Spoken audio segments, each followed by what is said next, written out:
was born April the 5th, 1930 in Washington, D.C. We moved to Delaware when I was approximately 7 years old in 1937. And we lived with my uncle for a period of time on Limestone Road. And then my father rented a house on Mill Creek Road. Hockessin was predominantly farm and mushroom houses. The biggest industry close to Hockessin was down in York Lynn. They had a couple of mills down there, the paper mill and the fiber mill. But everything was strictly country there. Our childhood was great. We played with all cultures, but there was no such thing as discrimination. The discrimination only came in when it was time to go to school. The school that I went to, the 107 Colored School, it had 6 grades in it and one room, 6 grades and one teacher. And each row of seats was a grade, first, second, third, and when you got to the last one, that's when you graduated and you went to Howard High School. We didn't realize that we were being segregated against. It was just accepted. It was embedded in us, even by our parents. They said, well, that's the way things are. So that you encourage you to accept it and go ahead. I had relatives that lived in Landenberg, which is in Pennsylvania. He went to the school in Kennett Square, which was consolidated. They always went to a mixed school. Delaware was segregated, just a few miles apart.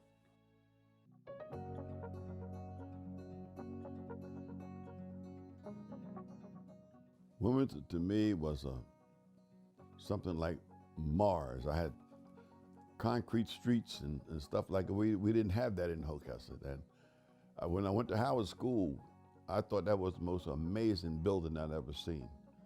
Major rooms, long hallways, and the teachers, the ladies was dressed. The men all had suits on and ties. And that encouraged you to want to do the same thing. Everyone was interested in us. And they made sure that what they knew, you knew. Because they knew what the world was out there, what we had to face. They knew it because they had been through it. When I got out of high school, I worked around the mushroom houses, and then I went into the service. When I came out of the service, I went to work for DuPont. At night, DuPont was hiring janitors. And then when I left there, I went to work at the Ellesmere Veterans Hospital. I did 30 years there, and also worked at Wilmington Trust. Because back then, a lot of people had 2 jobs. Because a lot of the jobs you had didn't pay that much. So you had to balance it out. So I worked 2 jobs for over 30 years, 16 hours a day, 2 8-hour jobs. And you did what you had to do so that you could try to have a better way of life.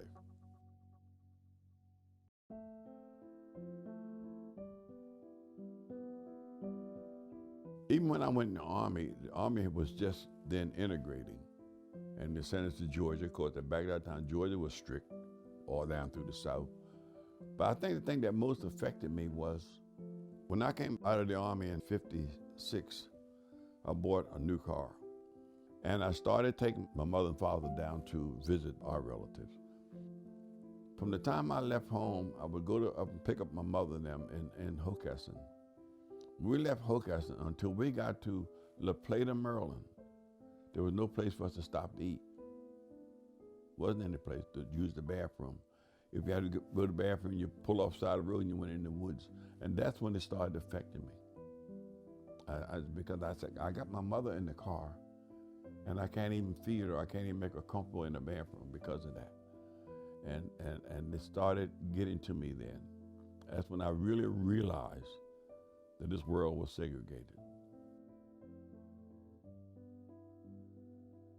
This very house that I'm in now, when the deed was drawn up, it has in the deed, no one shall live on these premises other than of the Caucasian race, unless he is a manservant or a maidservant.